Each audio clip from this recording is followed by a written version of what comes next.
বিসমিল্লাহির রহমানির রহিম। সাংবাদিক বন্ধুগণ, আসসালামু আলাইকুম। আমি আপনাদের সকলকে প্রথমে স্বাগত জানাচ্ছি এবং শুরুতেই আপনারা জানেন যে বিগত যে ডাকসু নির্বাচন ছিল সেখানে আমাদের সবার প্রিয় একজন সাংবাদিক তরিকুল ইসলাম শিবলি, যিনি ডাকসুর নির্বাচনকালীন সময়ের সংবাদ কালেকশন করার সময় হার্ট অ্যাটাকে বা স্ট্রোকে শাহাদাত বরণ করেন। আমরা শুরুতেই তার রুহের মাগফিরাত কামনা করি এবং তার সন্তপ্ত পরিবারের প্রতি সমবেদনা প্রকাশ করে আজকের এই সংবাদ সম্মেলন শুরু করছি।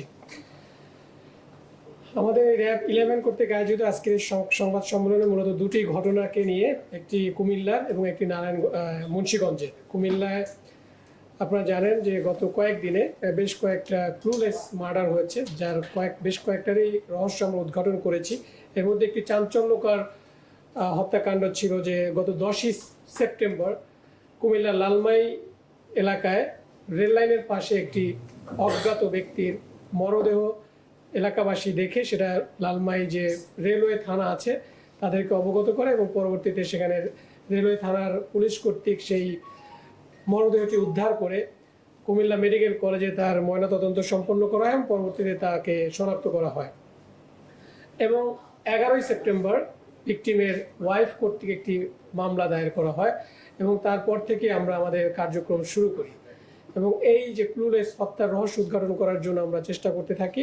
এবং তারই প্রেক্ষিতে গতকাল আমরা প্রথমে এই যে ভিকটিম, যিনি ভিকটিমের পূর্বের ভিকটিমের ওয়াইফ, সাবেক ওয়াইফ ফাতেমা, যার সাথে ডিভোর্স হয়ে যায় বিগত 2-3 মাস পূর্বে, তার যে বাবা এবং এই তার ওয়াইফেরও সৎ বাবা, তাকে প্রথমে অ্যারেস্ট করা হয় এবং তার দেয়া তথ্য অনুযায়ী পরবর্তীতে আমরা এই হত্যাকাণ্ডের সাথে জড়িত অন্যতম আসামি এই ভিকটিমের নাম দুলালের স্ত্রী ফাতেমা, এই ফাতেমার যে দ্বিতীয় স্বামী হাশেম, তার শাশুড়ি এবং তার স্ত্রীকে ঢাকা যাত্রাবাড়ি থেকে অ্যারেস্ট করা হয় এবং পরবর্তীতে আর একটা অভিযানে এর সাথে সংশ্লিষ্ট আরও 2 জনকে, তাজুল এবং মফিজ নামে, যারা সরাসরি এই হত্যাকাণ্ডের সাথে জড়িত ছিল, তাদেরকেও অ্যারেস্ট করা হয়। তো এই হত্যাকাণ্ডের সাথে জড়িত 7 জনের ছিল এবং 7 জনকে আমরা গতকাল বিভিন্ন ফলো আপ অপারেশনের মাধ্যমে তাদেরকে অ্যারেস্ট করা হয় এবং এই লাশ গুমের বিষয় সাথে যে গাড়িটি ব্যবহার করা হয়েছিল একটি নোয়া গাড়ি, সেটিকে উদ্ধার করা হয়। তো ঘটনাটি ছিল মূলত ফাতেমা, যে ভিকটিমের সাবেক স্ত্রী ছিল, বিগত 6 মাস পূর্বে তাদের বিয়ে হয়। বিয়ের পর থেকেই এই ভিকটিম তাকে ফাতেমার দেয়া তথ্য অনুযায়ী যে তাকে বিভিন্নভাবে অত্যাচার, মানসিক টর্চার করত। সে প্রেক্ষিতে তিনি 2 মাস পূর্বে তাকে ডিভোর্স দেয়। ইন দ্য মিন টাইম এই দুলালের সাথে তার সম্পর্ক থাকাকালীন সময়ই তার সাথে আর একজন, এই যে হাশেম নামের একজন দুবাই প্রবাসী, সোশ্যাল মিডিয়া ইমোর মাধ্যমে তার সাথে একটা রিলেশন বিল্ড আপ হয় এবং এই হাশেম যখন বাংলাদেশে আসে তখন এই হাশেমের সাথে তার বিবাহ হয়। এটা তার সেকেন্ড ম্যারেজ ফাতেমার, এবং হাশেমেরও সেকেন্ড ম্যারেজ। বিবাহের পরেও, এই হাশেমের সাথে বিবাহের পরেও এবং দুলাল কর্তৃক ডিভোর্স দেওয়ার পরেও এই দুলাল বিভিন্নভাবে এই ফাতেমাকে ডিস্টার্ব করে যাচ্ছিল।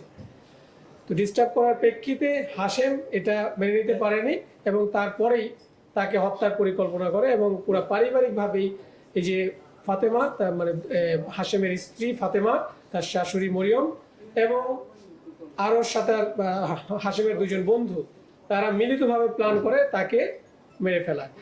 সে লক্ষ্যেই গত 10ই সেপ্টেম্বর যখন এই ফাতেমার বাসায় যায় দুলাল ভিকটিম, তখন আগে থেকে পরিকল্পিত ছিল যে তাকে ঘুমের ওষুধ খাইয়ে তাকে অচেতন করা হবে এবং সে লক্ষ্যে এই ভিকটিমের হাশেমের স্ত্রী ফাতেমা তাকে 4টি শরবতের মধ্যে 4টি ঘুমের ওষুধ খেয়ে তাকে অচেতন করে ফেলে।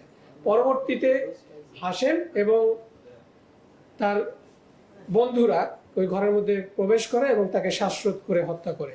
তো এই হত্যার সাথে সংশ্লিষ্ট যে 7 জন ছিল, আমি অলরেডি তাদের কথা বলেছি এবং প্রত্যেককেই অ্যারেস্ট করা হয়েছে এবং তাদের বিরুদ্ধে আইনানুগ ব্যবস্থা প্রক্রিয়াধীন রয়েছে এবং তাদের নামে মামলাও হয়েছে। তো আরেকটি ঘটনা যেটা আপনারা সবাই জানেন, যেটা চাঞ্চল্য সৃষ্টি করেছিল, মুন্সিগঞ্জের গজারিয়ার গুয়াগাছিয়া যেখানে একটা অস্থায়ী পুলিশ ক্যাম্প করা হয়েছিল, সেখানে যে নৌ ডাকাত, আমরা সবাই নাম শুনেছি নয়ন পিয়াস গ্রুপের, সেই নয়ন পিয়াস গ্রুপের এই অস্থায়ী ক্যাম্প করার পরে অস্থায়ী ক্যাম্পটি করা হয় 22শে অগাস্ট। এখানে তারা এই ক্যাম্পের উপরে হামলা করে 25শে অগস্ট, এবং খুব দুর্ধর্ষভাবে, খুব বাজেভাবে পুলিশ ক্যাম্পের উপরে তারা হামলা করে, এবং তার প্রেক্ষিতেই আমরা কার্যক্রম শুরু করি। ইতোপূর্বেও আমরা এই ঘটনার সাথে সংশ্লিষ্ট এবং অন্যতম শীর্ষ ডাকাত, যার মদদেই মূলত এই ডাকাতি কার্যক্রম এবং এই মেঘনা নদী, মেঘনার মোহনা এবং গুয়াগাছিয়া, মতলব, চাঁদপুর কেন্দ্রিক যে ডাকাতিগুলো হয়ে থাকে, তার সাথে সংশ্লিষ্ট যে রিপন সহকারে আরও 6 জনকে আমরা ইতিপূর্বে গ্রেপ্তার করি, এবং আজকেও আমরা যাকে অ্যারেস্ট করেছি সে এই নয়ন পিয়াসের আপন খালাতো ভাই, এবং যার নামেও 30টি মামলা রয়েছে।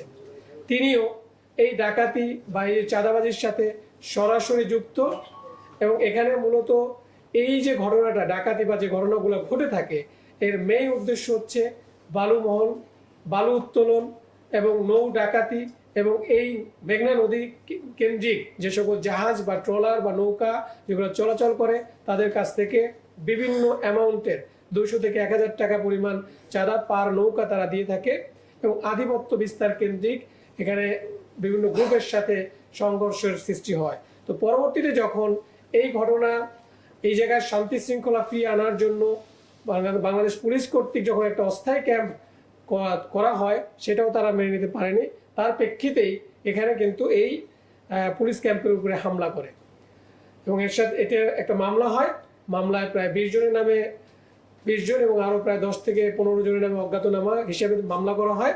সেই মামলার অলরেডি আমরা 7 জন অন্যতম আসামি, যাদের প্রত্যেকের নামে প্রায় 30টা 25টা করে, মানে 20-এর অধিক মামলা রয়েছে। আজকে যাকে আমরা গ্রেপ্তার করেছি, তাকে একটি অস্ত্র এবং তার যে আস্তানা থেকে বিপুল সংখ্যক ম্যাপ, যে তার এরিয়াটা কোন এরিয়ায় তার আধিপত্য বিস্তার করবে, কার এরিয়া, এই দলের এরিয়াটা কোনটা, সেরকম ম্যাপ, তারপরে আমরা টাকা গোনার মেশিন এবং আরও বেশ কিছু আলামত সহকারে তাকে আইনের আওতায় আনা হয়, এবং এর বিরুদ্ধেও আমাদের পরবর্তী যে আইনানুগ যে ব্যবস্থা, সেটা প্রক্রিয়াধীন রয়েছে। এই ছিল আমাদের দুটি ঘটনার মোট কথা।